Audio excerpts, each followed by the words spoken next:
రానమ్మా నువ్వు ఈ పొలం కాడికి ఎందుకు వచ్చినావు?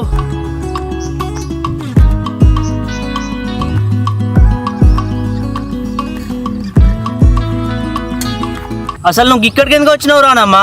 నీతోటి మాట్లాడదామని వచ్చిన రాము. నాతో మాట్లాడే ఏముంటది రానమ్మా, ఇప్పుడు మళ్ళీ కూలోళ్ళు వచ్చే టైం ఉన్నది, ఎవరైనా చూస్తే ప్రాబ్లం అయితే నువ్వు ఇంటికి పో.